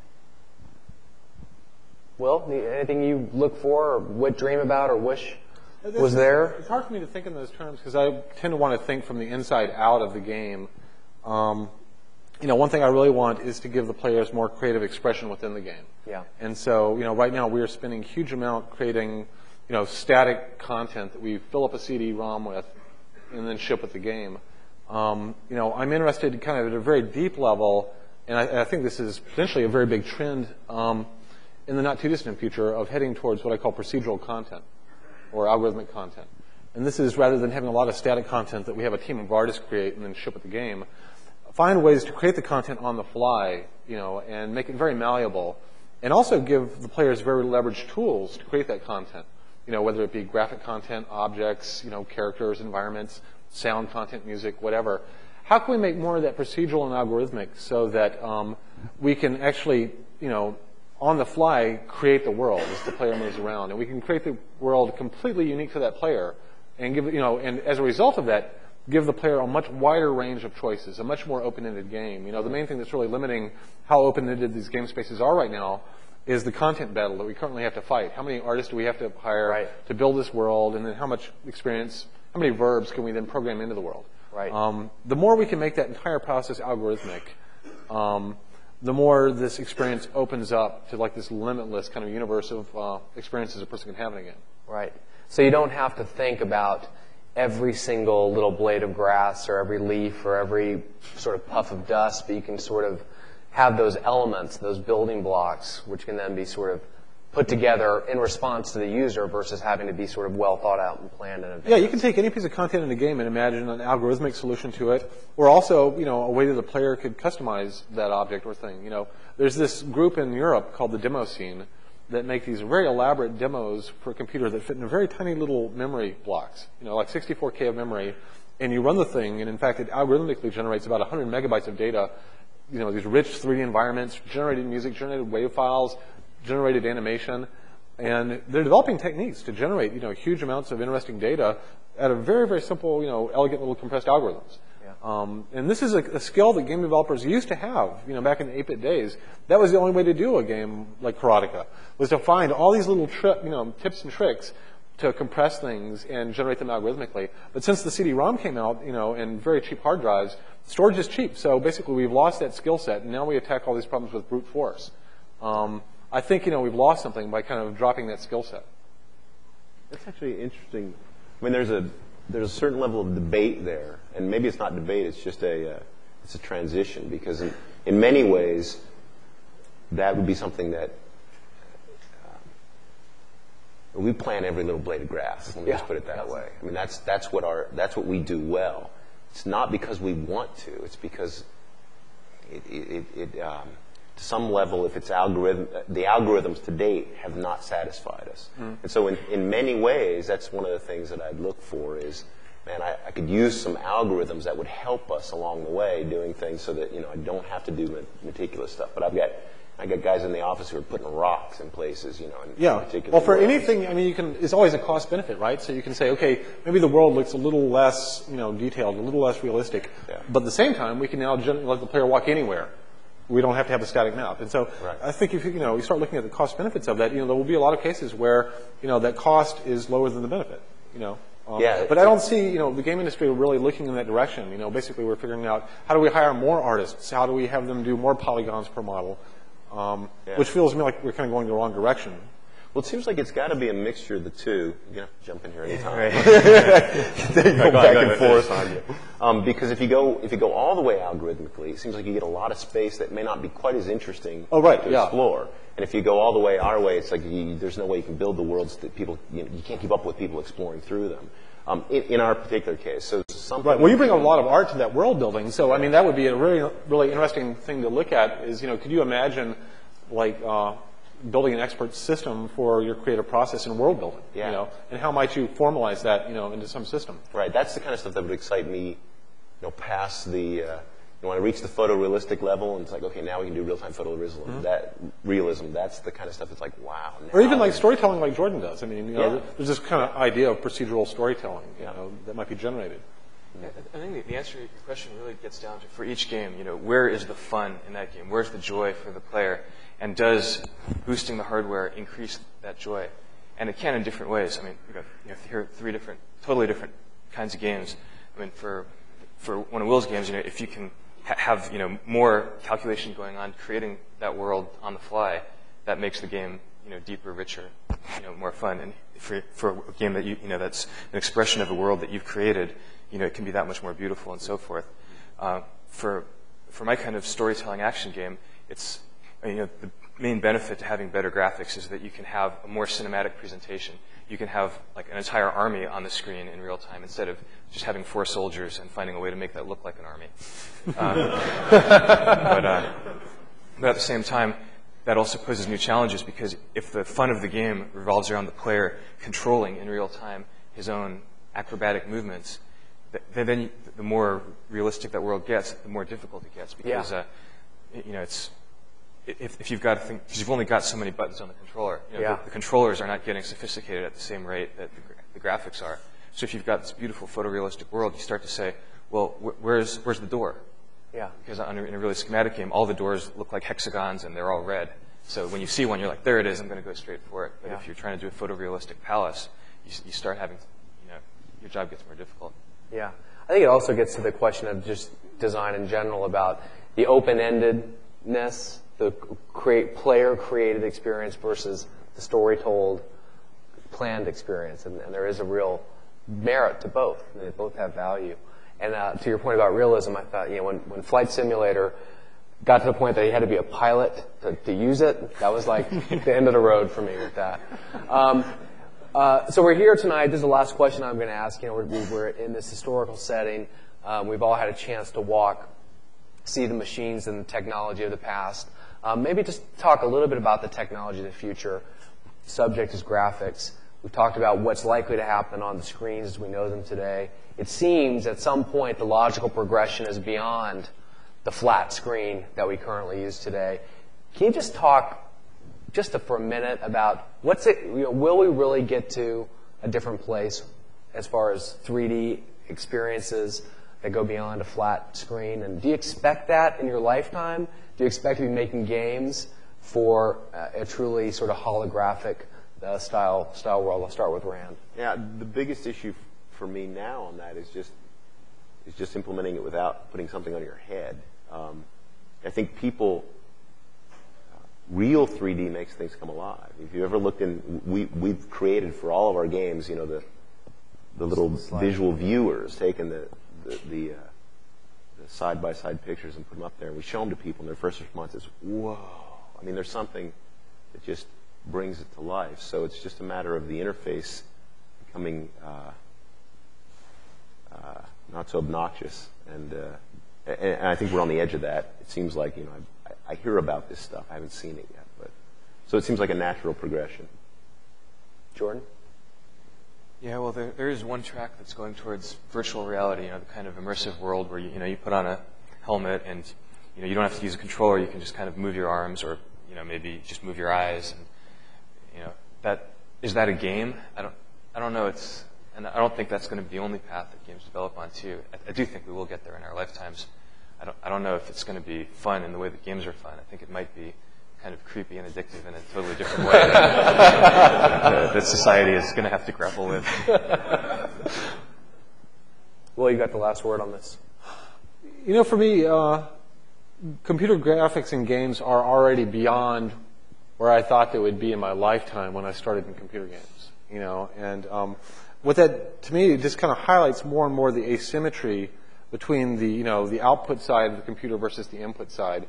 I feel like I'm able to flow plenty of information out to the user. You know, in fact, probably something like several 100 million bits per second of data I can push out of the screen into the user, out of the speakers, while at the same time I can only measure maybe a few hundred bytes per second as input. I would much rather figure out how to bring that, you know, those two things into more symmetry, you know, because I think, you know, the further they get apart, the more I feel the pain of wanting to be able to read more of what the user's trying to tell me, and have them be able to gesture in the world, be able to talk to the computer, be able to read their facial expressions, their emotional body language. To me, that would just be so vastly more valuable. And, you know, the computer graphics have just blown me away how quickly they progressed, you know, much faster than I ever thought they would. Well, at this point, we'd like to turn it over to questions from the audience, so we'll have time for a few questions. We'll start over here on the left. For those that are going to speak, hold the microphone close to your mouth. Otherwise, the people in the other room can't hear, and neither can the one on the tape.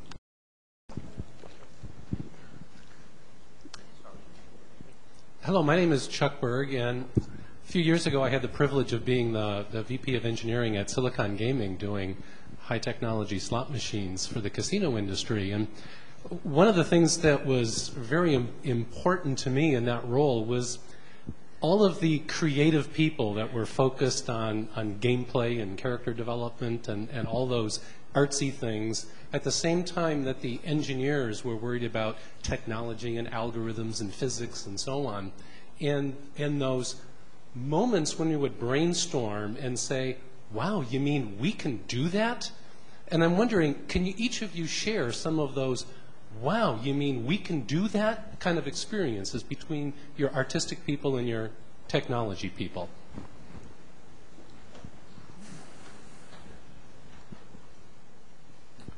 Okay, go ahead. Well, there are a number of designers, you know, that kind of, from my age, and a lot of us here, that kind of came up from the technical side that were programmers. And so, you know, I think the question you pose is almost more to the second generation, because there are a lot of designers working now that never learned to program, and they really came from the artistic side.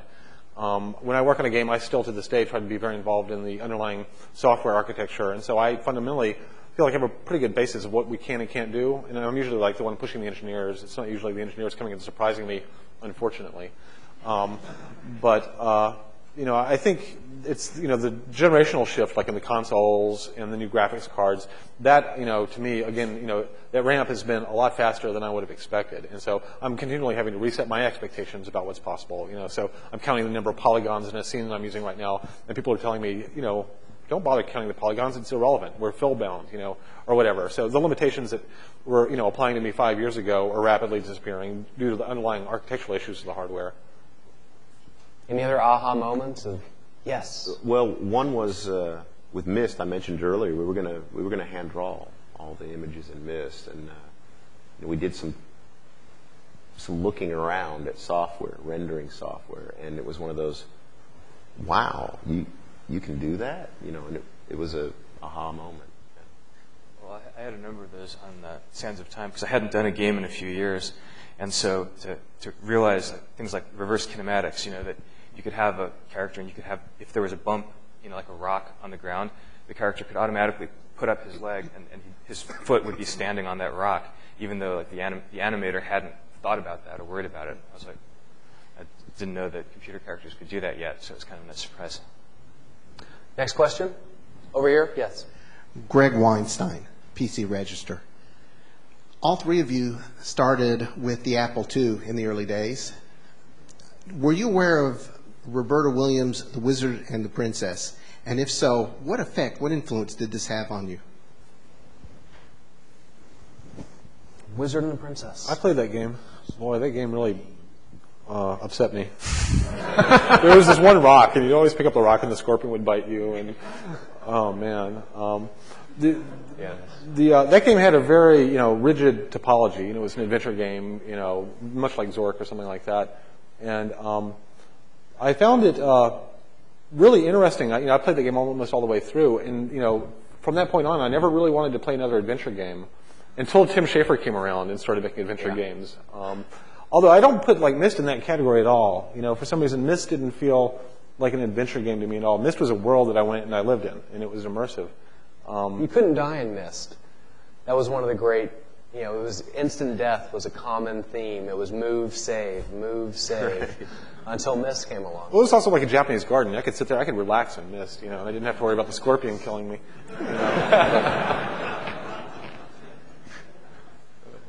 Go to our next question. Yes. In the back, yes. Can you get to the microphone so your question can be recorded? Okay, we're going to start here. And if you could get to a microphone, I'll come to you next. Yes. Doug Carlston.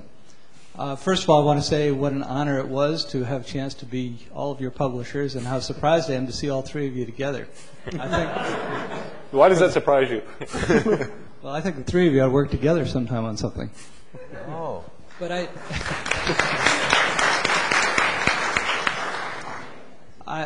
I know all of you reasonably well, at least in your earlier professional lives. And one of the things that I've always wondered about, especially in light of the growing size of teams and the amount of time it takes to do individual products, is the paths not taken. The opportunities that you've thought about, I saw, for example, in Cosmic Osmo, it seems to me I recall the seeds of several other potential games, and they weren't all bowling ball physics. I know that Jordan has had any number of other ideas, and Will, we haven't been in touch recently as much, but I suspect that you've had, with your fevered imagination, you probably had a lot more products in your mind that even Electronic Arts could ever turn out. And I wonder if you have any sense also at the frustrations in the current environment that makes it hard for you to get outside of the sequel to the products that you've done. Jordan and I have talked about this, that it would be nice not to have to do the next Prince of Persia if, in fact, you can go off some other direction. If you have, any of you have dealt with the paths not taken, and if so, maybe you could share with us what they might be.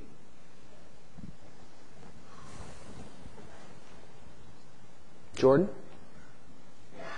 Well, yeah, I mean, the thing is, it just takes years to do a game, especially since I'm, unlike Will, I'm not, ensconced at a particular studio. So if I want to make a game, I've got to, figure out who I'm going to do it with and start that. And, it's at least 4 years from start to finish. So, yeah, for every idea that goes, there's dozens that don't ever make it to that stage. And maybe that's part of the reason that I spend a couple of years in between games doing non-game projects as well, because they're quicker. It's an interesting industry right now, the way it works, and I don't know that I don't know that the industry as a whole is helping innovation, and at some point that might step up and bite back a little.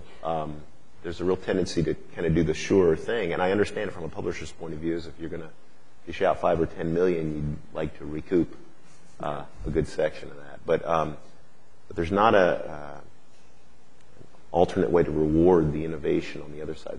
The R&D seems to maybe not, generally speaking, be there, which is unfortunate, I think. A lot of stuff I'd like to do in the labs that I'm not sure how you make it happen.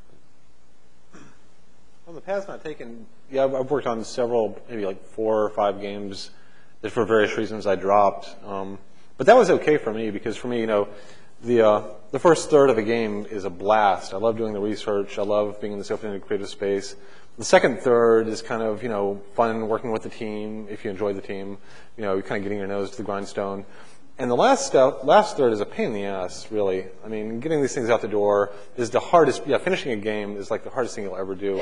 And we talked earlier about how it's almost like childbirth and that you have to have selective amnesia and you have to basically forget that last third or you'd never do another project again, the fact that I've done the first third of several games that I haven't shipped is perfectly fine with me. I'd just as soon do that all day if people didn't expect me to make money at it. The innovative side, that's a very hard one, and I think that's becoming a very critical issue for our industry.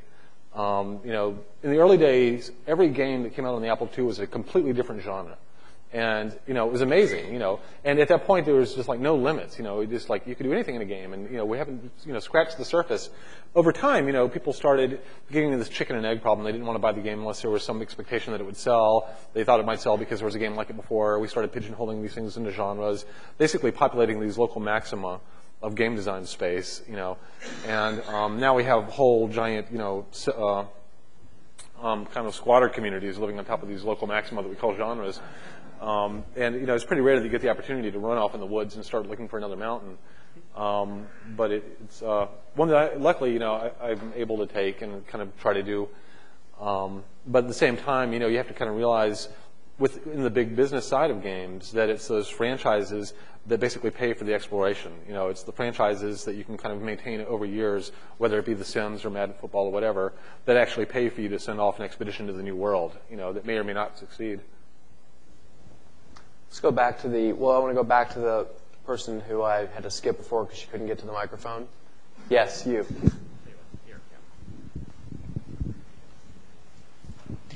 My question is for Mr. Wright. Will, would you please comment on how your early exposure and experiences with the Montessori method affected your creative genius in computer games? Well, I don't have a control group for that. But, I went to Montessori school through like 6th grade, and at the time, I just kind of thought that's what education was, and it wasn't until I later started going to public school that I realized how amazing it was, And later, kind of as I started doing games, I became very fascinated with the history of Maria Montessori and her approach to education. The idea that kids can, basically educate themselves given the right materials, and that motivation is probably the most important ingredient in education. It's, if you try to educate an unmotivated kid, good luck. If you try to prevent a motivated kid from learning, good luck also. I mean, in fact, the motivation that a kid has to learn something, if they're pulling and they want to do the experience and they become, interested and obsessed with the subject, all you have to do is stand back and let them have at it. So I've tried to reflect that in most of the games I've done, but not in an overt sense. I don't want to feel like I've always been very careful to kind of Trojan horse the educational value of my games. First and foremost, it has to be a game. It has to be fun. It has to be, the kid pulling it from my hands, not me pushing it on the kid or the adult, whatever the case may be. Another question? Yes? John Massey. I'm a trustee here, also an old Silicon Graphics guy. Question for you guys about the intersection of the games business and movies. Right? To what extent do you ever get inspired by something, the CGI effects on the screen? It's one part of it. The other part of it is people. Where are you getting the people that do games? Are there people who go back and forth between games and movies? Sort of talk around that space, particularly for the creative side. I'll start.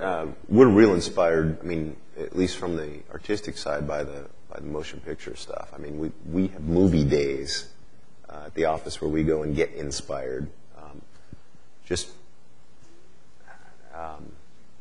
From the sheer visual impact of the worlds that are presented there in a different way than we do it, but nevertheless inspirational. And getting people is interesting. There's a lot of people we get right out of school, and there's a lot of people we get coming out of, or have gotten in the past, out of the film industry. I think some of the reason is working in a smaller gaming atmosphere is interesting for people who maybe their specialty was blades of grass, and we let them do a little bit more. We let them do whole scenes, and so there's a potential to own a little bit more of the final product. They like that. Well, I live in Los Angeles, and it's absolutely true that for the last few years, movie people have been working more in video game industry, at all levels. Composers, writers, technical people, craft people they all want to work in video games. They're interested in that, and same with video games. People. Well, for myself, my current project is I'm writing the screenplay for the Prince of Persia movie, which, and obviously the cinematic inspiration of a game like Prince of Persia is obvious. I mean, it was totally inspired by movies. So it's they're very different kinds of entertainment. I think it's very tricky because superficially there's such a strong resemblance between a storytelling action game where the hero is running around fighting and doing all these cinematic things, and a summer popcorn movie blockbuster, which today I think you can say that type of movie looks more like video games than ever. Movies are really being inspired by video games in the way that the stories are structured around these amazing action set pieces, in the way that video games have always been. So, but I think that superficial resemblance is kind of dangerously misleading, because the kind of story that makes a movie work is totally different from the kind of story that adds to a game. Movies are all about the story, whereas for games, it's all about the gameplay and the relationship that the player enters into, with the game's creators through the interaction. And so the story for a game, truly, even a story-based game like Prince of Persia, the story is just window dressing. Yeah, I very much agree with that. I mean, for me, actually, I get a lot more inspiration from other design fields, like, whether it be architecture or product design or even Japanese gardening. Things where, a person is coming in, they have random access, they get to choose the path they take, you want them to have different experiences, you want the thing to be apparent, how do I turn on this coffee maker, how does it operate, what's my internal model of the system, So I've actually found, more inspiration from other designers like, Charles and Ray Eames, Christopher Alexander, people kind of working across fields in a little bit more of a more pure design space. We'll have time for one last question. Is the microphone anywhere at the moment? Oh boy, it's going to be tough. Okay, well, I'm going to go with the microphone. Well, gosh. We're gonna play rock, scissors, paper. I'm going to go with you. I'm sorry. I had kind of more of a go to the past type of question, and it's kind of more directed at Jordan. I grew up on the Apple II. I grew up wasting enjoying many hours with your games, actually. And one of the things that I spent some time on is kind of deconstructing some of your games. And first of all, I think you really deserve a lot of credit with Karateka, because, I mean, I can't really think of any other game of the time that was such a leap forward in terms of its cinematic presence or effect, and just the background that went into it. It was really more of an experience than just kind of blips on the screen. It was very much ahead of its time. And and then of course Prince of Persia was just really just another leap forward. And you kind of have to factor in another aspect, which is just you were working with such limited hardware. The Apple II has no graphics chip, has no sound chip. You were able to really do so much with that hardware that other computers, compared to other computers, and I think you deserve a lot of credit for that. One of the things, though, that I found really interesting was the sort of the hidden aspects of your games. And on Karateka, for instance, I remember one day discovering that if you booted the backside of the disk, you actually could play the game upside down and backwards. And up until that time, I could never defeat the game, but I remember when I first discovered that, I decided to go ahead and play it, and that was the first time I ever actually defeated or won the game, was playing it upside down and backwards, which I thought was really cool.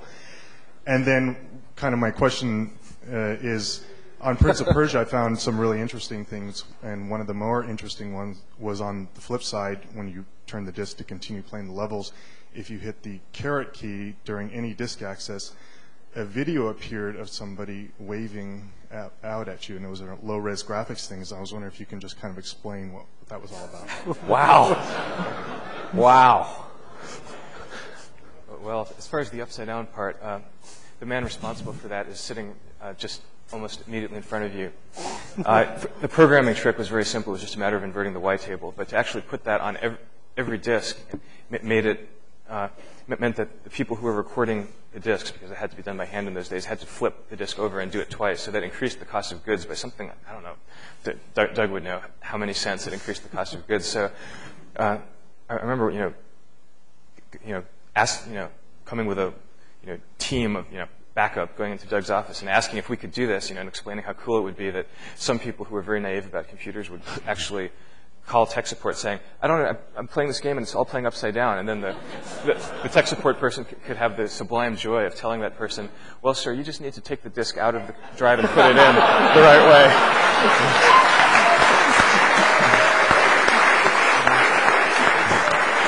So we never in a million years thought that Doug would agree to this expense just because it was a good joke, but he did. Well, that seems as appropriate a note as any to end our discussion. I want to thank our panelists. I want to thank you. You made it easy for us to share what's happened. That's great. I've never heard that before. Let me ask.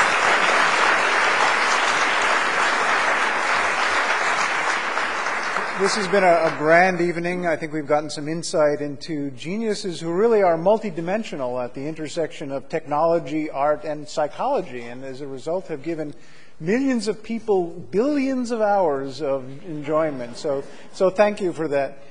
Jensen Huang, would you join us up here, please? We have some gifts to memorialize this evening for the participants, framed posters. There are many people to thank for putting on an event like this, and there's a poster outside that lists some of them, so please take a look at that. I'd like to call out especially three people, Tom Melcher and Calissa Cole, who were masterful in producing this event. I didn't realize they had those kinds of talents. And of course, Jensen Huang, who sponsored the event from NVIDIA. Thank you very much for your participation.